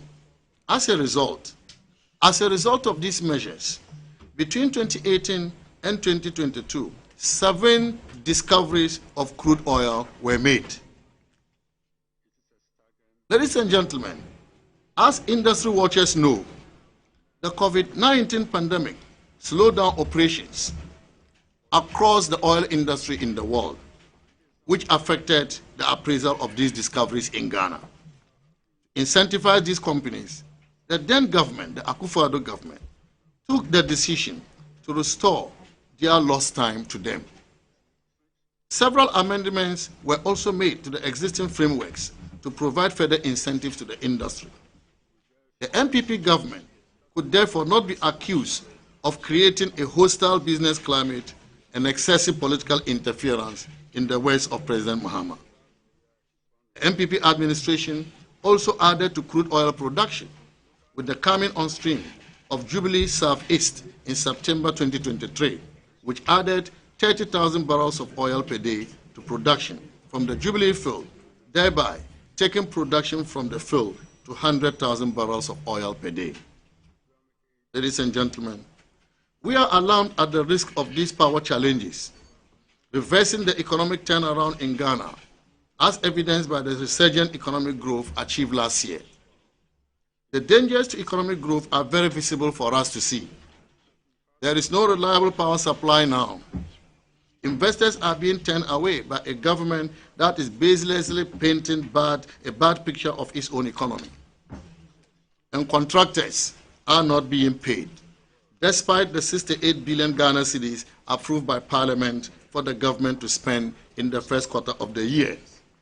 And notwithstanding the significant amount of revenue at their disposal to meet these spending requirements, including, for example, the over 5 billion Ghana cedis buffer left for them, the 8.7 billion Ghana cedis collected by Ghana Revenue Authority for January 2025 alone, and about 67 billion Ghana cedis borrowed in less than 2 months. Many government projects have halted as a result, and the resultant job losses by young Ghanaians is very painful and unfortunate.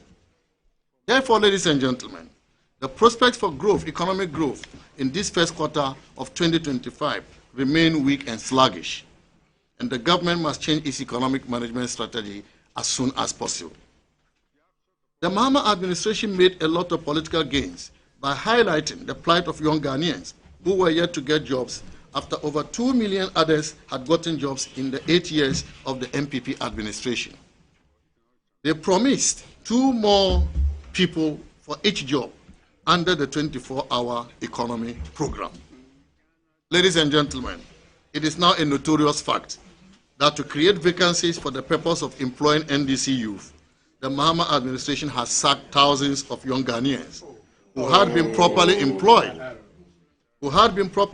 by the previous administration. The termination of the jobs of young Ghanaians, which has become synonymous with Mr. President Mahama, who we now prefer to call Terminator 1, is a sign of what is yet to come. Sacking people from employment and replacing them later with others does not amount to job creation. What the people of Ghana want are new jobs for those yet to be employed. President Mahama knows that. The programs he outlined in his statement, Nkoko, Nkitinkiti, and the rest, cannot create sustainable jobs for the Ghanaian youth. Hence, they resort to termination of existing jobs for future replacement to shore up his job numbers. This is after President Mahama had argued, sadly, in 2016, that it was legitimate for an outgoing administration to recruit and sign deals up until the midnight of January 7 the following year, when its term expires. Not only are these double standards worrying, but the dismissals will no doubt worsen the unemployment situation which he promised to fix. The thousands who have been dismissed have been condemned to suffering and hardship. The fight against Galamsey has been difficult, no doubt. The President Mills struggled with it. President Mahama struggled with it in his first term. And despite the best of efforts, President Akufo-Addo also struggled with it. After having made so much propaganda about it, while in opposition, key NDC figures appearing before Parliament's Appointments Committee could not substantiate any of the propaganda allegations of the MPP being complicit in the Galamsey phenomenon. In contrast, media networks are now reporting that weeks after the election,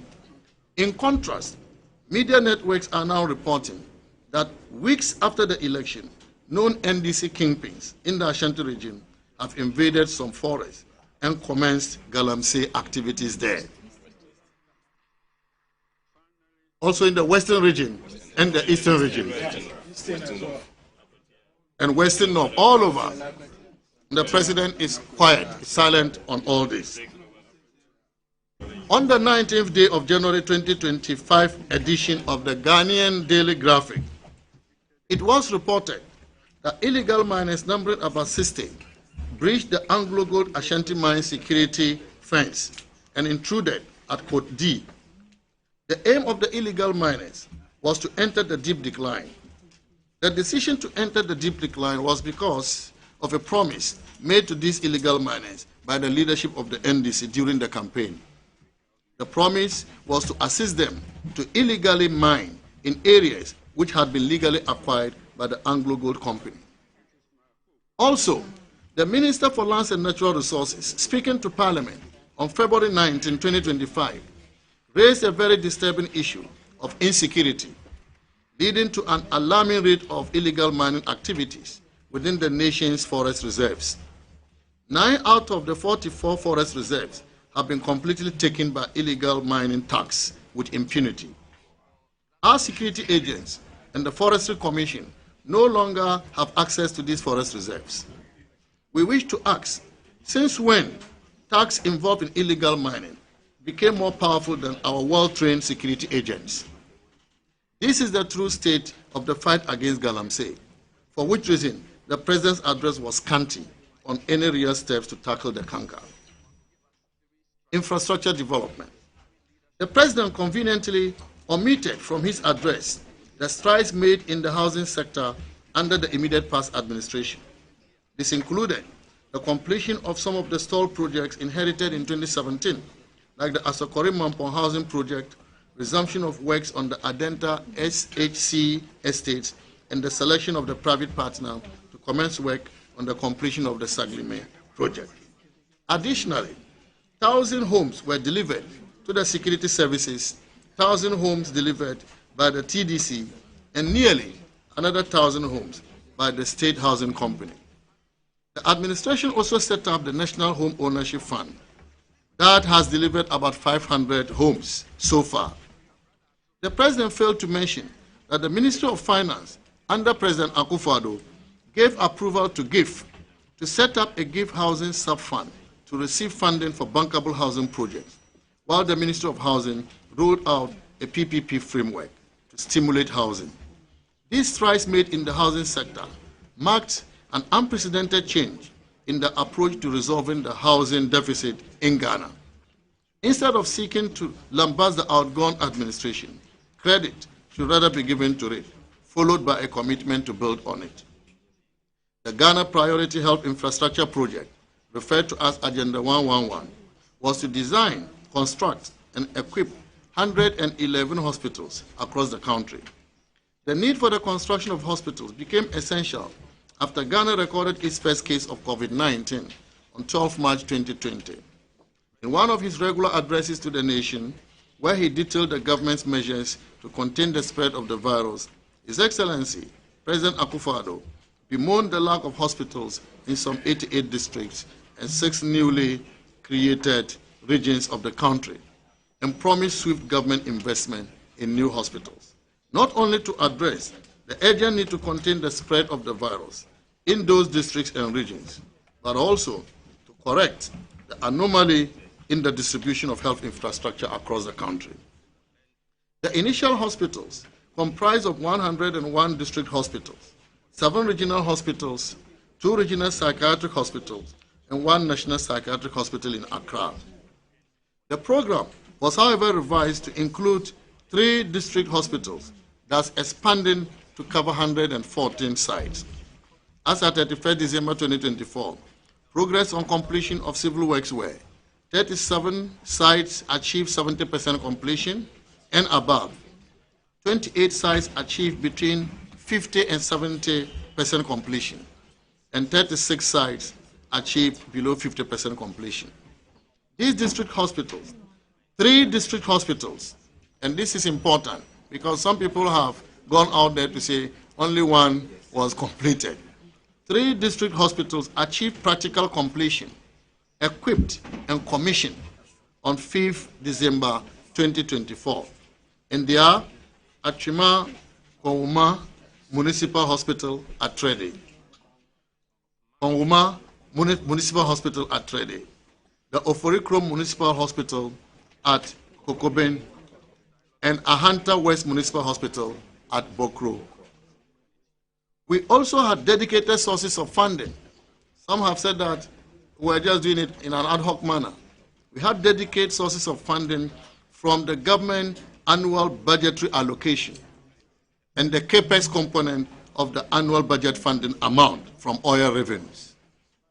Total outstanding amount to complete all these district hospitals and the zonal psychiatric hospitals as at December 31st December 2024 was $1.3 billion. In his haste to misinform the Ghanaian people, the president told a group of clergymen who visited him in his office that he needed $1.7 billion to complete the Agenda 111 projects. In his address to the nation last week, he put the amount at 22 billion Ghana cedis, and that is $1.4 billion, at 15.5 cedis to a dollar. So, Mr. President, which is the correct amount?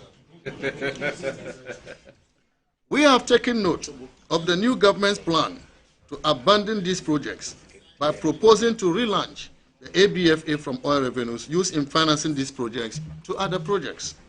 This is unacceptable, Mr. President. And this certainly will lead to significant cost overruns, which will later come to hurt our country. The NDC has resorted to a deliberate distortion of road sector data as a way of undermining the work the MPP administration has done. When it is reported that between January 2017 and June 2024, the MPP successfully undertook works covering a total length of 13,624 kilometers, the NDC mischievously reports it as a claim of some 13,000 kilometers of brand new roads. We have always made it clear that this figure represents the total kilometers of roads we worked on, including construction of brand new, reconstruction of dilapidated roads, rehabilitation of bad roads, and upgrades of roads in poor condition. This is a major achievement when compared to the NDC's paltry 4,636 kilometers delivered by the Atta Mills and Mahama administration over the entire 8 years in office, covering the same scope of works. So we are talking about 13,624 kilometers versus 4,636 kilometers. And yet they say we criminally mismanaged the economy. Ladies and gentlemen, between 2019 and 2016, the Atta Mills and Mahama administration managed to complete only 5 interchanges. And I mean just 5 in 8 years. Contrast this with the 9 interchanges delivered under the Akufo-Addo Bawumia administration. Additionally, the MPP started works on at least 13 other interchanges. In fact, our performance in the road sector has been so impressive that the World Bank Country Director stated on 7th August 2024 that in terms of road density, kilometers of road per 100 square kilometer land, Ghana has road access that exceed the regional average. 32.8 kilometers per 100 square kilometers in Ghana versus 17 kilometers regional average in Africa. That is nearly double the regional average. Ghana is also above the regional average in terms of rural accessibility. In Ghana, 63% of the population lives within 2 kilometers of all-weather roads, as compared to only 47% in the Africa region. We must celebrate our achievements, ladies and gentlemen, irrespective of who is doing it. We must celebrate our achievement, irrespective of who is doing it. If it is Nana Akufo-Addo who did it, let's celebrate. If Mahama did it, let's celebrate. But we must celebrate our achievement as a country. Ghanaians can judge for themselves when it comes to roads and infrastructure. The record is clear. Our vision, our delivery, and our impact far surpass anything our predecessors achieved.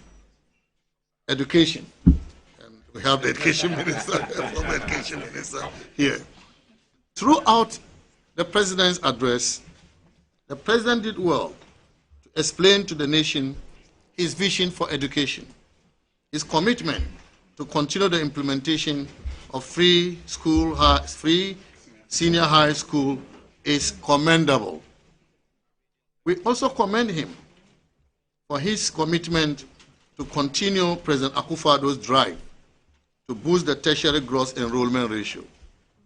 Besides this, however, the vision espoused by President Mahama is uninspiring, exposing a profound education best practice and knowledge gap.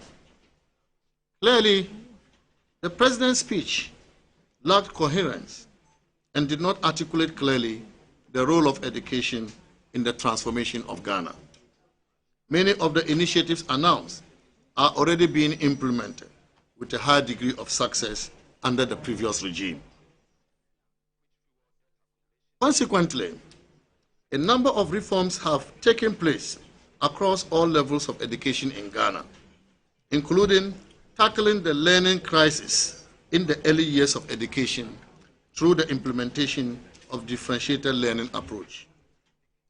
In the face of COVID-19, teachers and other education workers came together and saved our nation from what could have been catastrophic learning losses. By working together, our primary two literacy jumped from 2% in 2015 to 38% in 2022.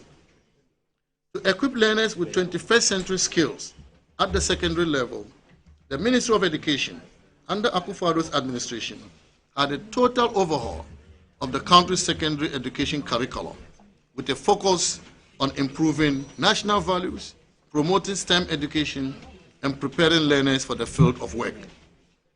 To make sure that our students meet global standards and participate in the fast growth of digitalization, advancing STEM education for Ghana's transformation was a key focus in our government. Thus, 13 STEM schools have been built across the nation. These include Awoso STEM Senior High School, Kwasi STEM High, East Legon STEM Academy, Pasenpe STEM SHS, Bosoimpi STEM and Girls HSS, and so on. In addition to that, over 20 STEM centers have been built in existing schools across the country. Contrary to the assertion by the President that the Ghanaian education system is outmoded, we have rather enhanced our education system during the last few years. An education system that has introduced courses like biomedical sciences, engineering, aviation, manufacturing engineering, robotics, and so on. We have also built science and engineering labs across the country. This system of education cannot be described as outmoded. It cannot be described as outmoded. Robotics.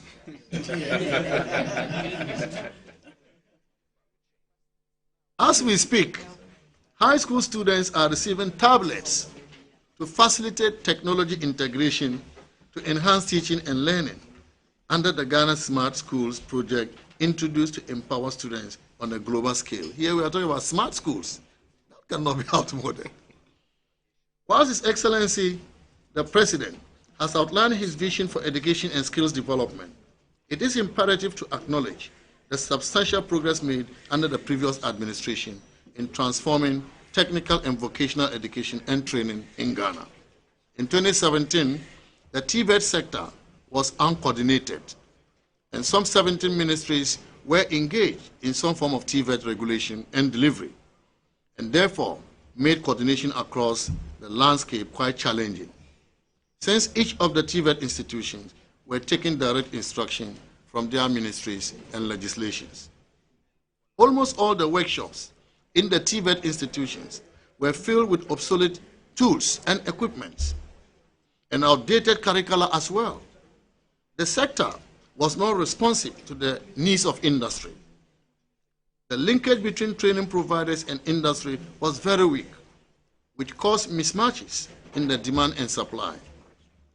The Akufo-Addo-led government implemented bold reforms backed by significant investments to revamp TVET.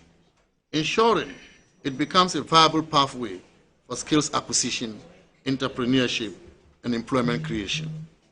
Some of the key interventions and accomplishments in the sector include the establishment of the Commission for TVET and the Ghana TVET service, introduction of free TVET into the free senior high school policy, leading to a massive jump in 3-year enrollment from 41,696 students in 2016 to over 172,473 students in 2024. Construction of 4 new TVET centers of excellence, rehabilitation and equipping of tertiary and pre-tertiary TVET institutions, implementation of competency-based training, establishment of sector skills bodies, among others. We have laid a very solid foundation for TVET transformation in Ghana. The focus should now be on consolidating these gains rather than presenting an inaccurate narrative that disregards these achievements. The future of TVET in Ghana depends on building upon those robust interventions to further enhance skills development and economic growth based on our proposed TVET policy that focuses on just transition, governance, access, quality, sustainable and efficient financing, research and innovation, competency-based training, and environmental sustainability. A little on the judiciary. The President complained about politicization of the judiciary and the need to make it independent. This is very unfortunate. This is a myth on their mind, their own minds, that they are pushing to the Ghanaian people to discredit the only institution that is not formed by political parties. The power to appoint lower court, district, and circuit court judges is in the Chief Justice, subject to the approval of the President under Article 148 of the 1992 Constitution. No political person has power to start the process. If the President doesn't approve, all he can say is no. What evidence then has the President got to portray that our judiciary has been politicized? Pursuant to Article 144 of the Constitution, superior court judges are not appointed by the President alone. His choices must be approved by the Judicial Council and by the Council of State. Any refusal by any of these bodies means the President's nominee will not become a judge or be promoted. By Article 153 of the Constitution, the Judicial Council is made up of 14 constituencies. The President contributes in the selection of the Attorney General and 4 non-lawyers to the Council. How is the President suggesting that these non-lawyers that he sends can politicize independent thinking of the remaining majority on the Council? Judges are professionals who must serve our democracy free of insinuation that intimidate them, as if they don't toe a political line, they will not be appointed to the next level. It is such utterances by politicians that can affect the ability of judges to serve the country independently. If that is what he wants to achieve, then it is unfortunate, really unfortunate. After all, he kept saying that his party will look through their ranks and encourage them to become judges, to serve the interests of his party. Therefore, in our view, the President's statement about politicization of the judiciary is only an expression of his own agenda, which he kept touting before the elections, if we recall. That's true. Insecurity. Ghana has been ranked the 2nd safest destination in Africa by Alteza Travel, a global tourism firm. According to their 2025 tourism report, Ghana boasts a remarkably low crime rate, surpassing even countries like Canada, Greece, and Australia in terms of safety. Under President Akufo-Addo, a deliberate policy and planning had been implemented to enhance Ghana's peace and security.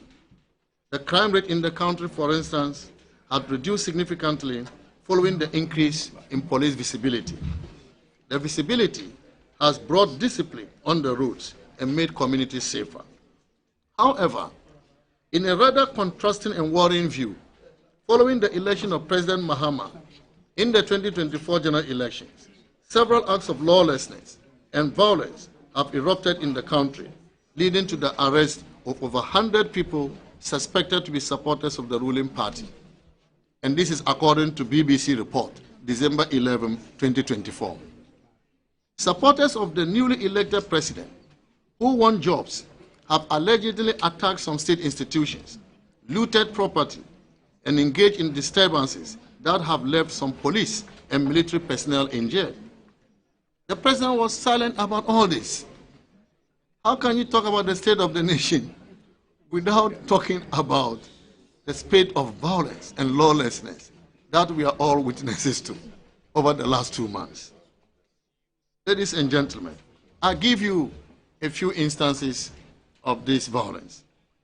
At Ayanswano, angry youth set the Electoral Commission office ablaze.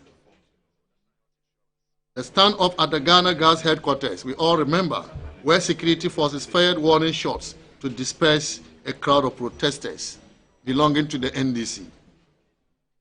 Imam Obi, hooded individual, parading through the streets on vehicles and motorbikes, disturbing everybody's peace, and nobody said anything to them.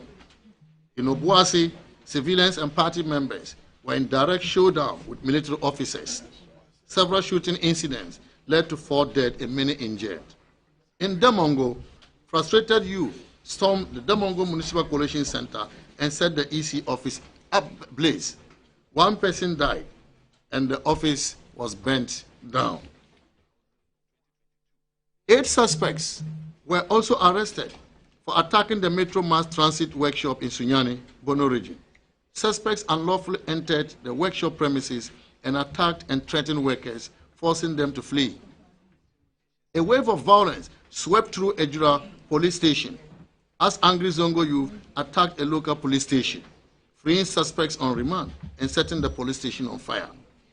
The lifeless body of a final year biological sciences student of Kwame Nkrumah University of Science and Technology was discovered near the KNUST Disability and Rehabilitation Center. The Council of State Elections in the Ashanti region descended into chaos as a group of unidentified thugs stormed the election center, disrupting the sorting and counting of ballots. In Bunturugu Yinyo, chieftaincy clash have led to 4 people losing their lives. 4 students were arrested at Weja Divisional Police Command after a clash ensued between some students of Christian Methodist Senior High School and local youth over a missing mobile phone at the school premises at Aplako.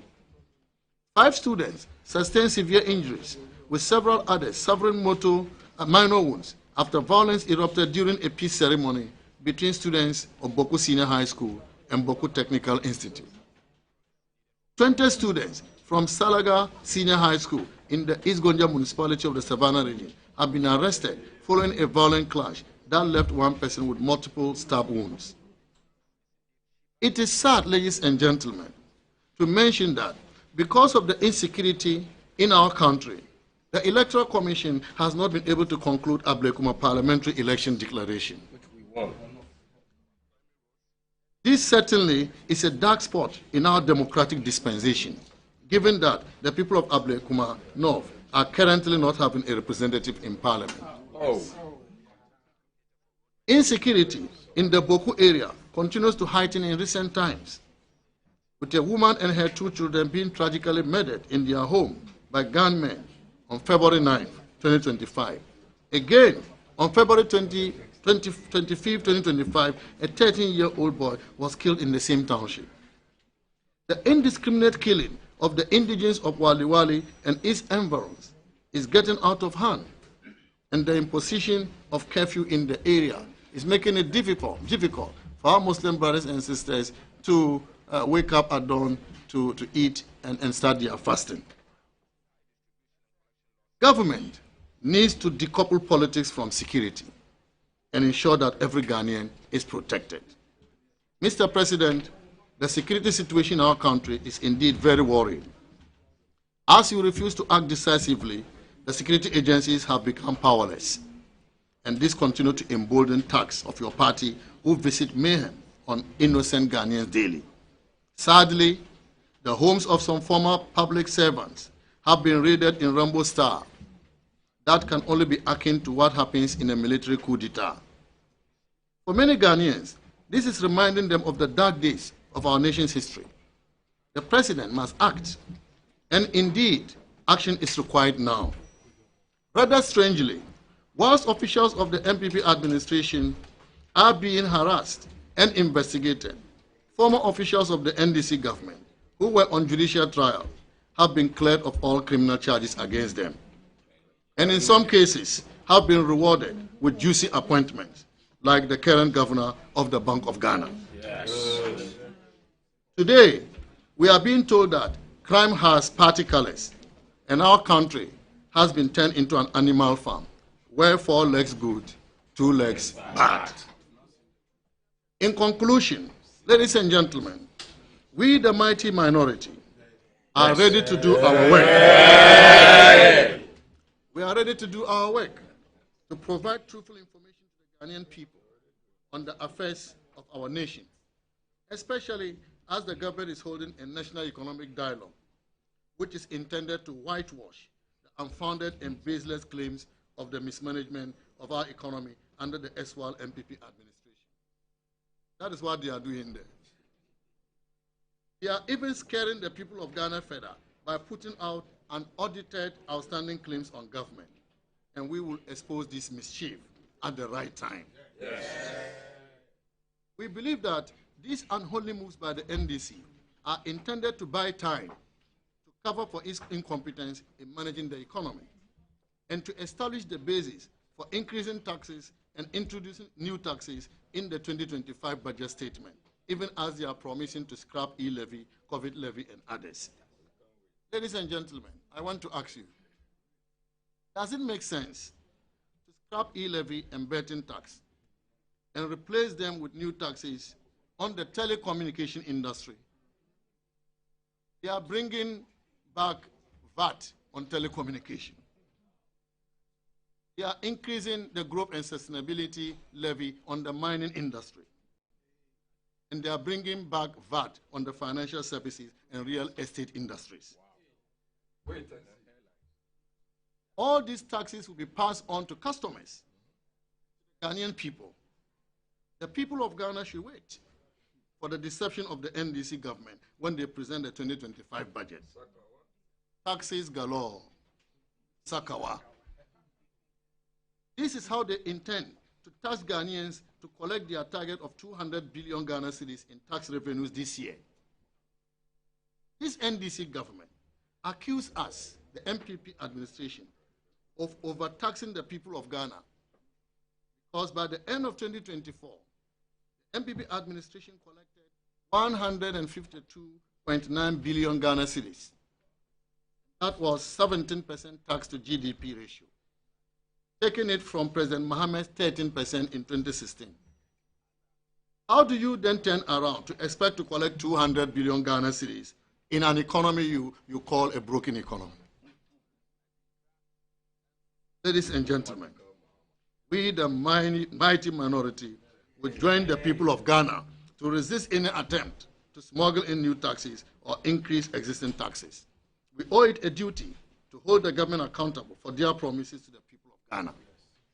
We can only accommodate scrapping of taxes. We cannot accept new taxes or increase in taxes. Ladies and gentlemen, as a country, we have come a long way, working closely with our key stakeholders, including the IMF, World Bank, the African Development Bank, our bilateral partners, domestic and international investors, and more importantly, the Ghanaian people, who have sacrificed so much to see us get this far. We can assure you all that our partners and most of the people of Ghana are not happy because the president used his State of the Nation address, in fact, the false State of the Nation address, to reverse the gains made, especially towards building confidence with investors. The president has painted the picture of a country that has been economically mismanaged, when in fact we have turned the corner from what we have all come to know was the worst economic crisis in Ghana following an unprecedented global crisis between 2020 and 2022. Even when they were confronted with a domestic challenge in the form of doomsday, they ran to the IMF to save the economy. How much more a crisis that plagued the entire world, including our country, and in no mean a proportion. What the president has done is like putting a gun on one's head and pulling the trigger. Investors had felt the hope of a resurging economy in Ghana and were looking forward to the new things the president was bringing to consolidate the gains. The president has effectively told them to go away because the economy is in crisis, contrary to the evidence. The cost of living crisis is a global problem. It's a global problem, and we all know that. But that cannot be used to degrade the entire economy in the face of overwhelming data pointing to the contrary. And in addressing the cost of living crisis, the president himself walked or drove himself to a meeting with leaders of the labor union to assure them he was on top of his job, only to offer them 10% increase in the base pay. When his predecessor, Nana Addo Dankwa Akufo-Addo, without this drama, offered them 23% from January to June and 25% from July to December 2024, in an economy that is criminally mismanaged in the words of President Mahama.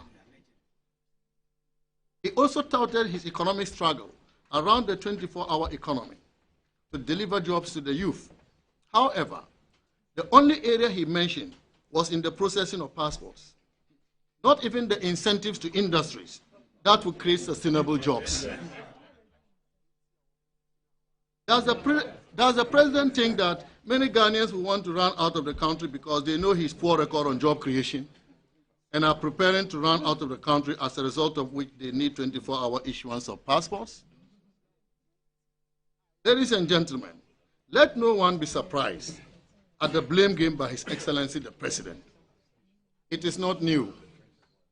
This is what the President said about the late Professor John Evans Atta Mills in his last State of the Nation delivered on January 5th, 2027, when he left office in the previous government. 2017, January 5th, 2017, in which he blamed the poor performance of their first 4 years, during which he served as Vice President. I quote, Mr. Speaker, we inherited in 2013 an economy that was running a high deficit, with increasing inflation and interest rates. Mr. Speaker, we inherited in 2013 an economy that was running a high deficit, with increasing inflation and interest rates. It was also characterized by a rapidly depreciating currency. This unstable macro environment created an unfavorable investment environment for both indigenous and foreign capital, as well as investors. Our forum at Senchi was an attempt to forge a consensus for a homegrown fiscal consolidation program. The Senchi outcome eventually became the basis for the IMF Extended Credit Facility program we are implementing. This is President Mahama's statement about the government he served as Vice President. So, ladies and gentlemen, it appears we are back there. We are back there with another round of blame game. And don't forget, and another national economic dialogue. And don't forget, with the same Dadanua, His Excellency John Dramani Mahama, who promises to create jobs and begin by firing those who have jobs. Ladies and gentlemen, fellow citizens, this is the true state of the nation, which the mighty minority has presented to the Ghanaian people.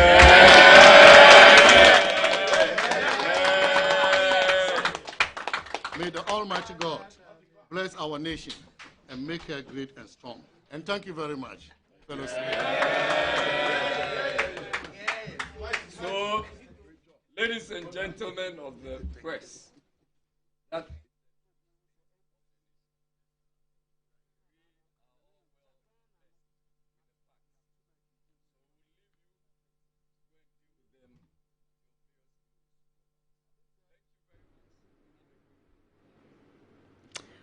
All right, so it's been a long day and indeed a long session with the MPP as well. This is the MPP minority in Parliament led by the former Finance Minister, Dr. Amin Adam, and obviously giving the true state of the nation address coupled with happenings in this administration since John Dramani Mahama took over as president of the country. And that is the full state that they also have presented. Definitely, Metro TV is going to unpack the details of what has been presented.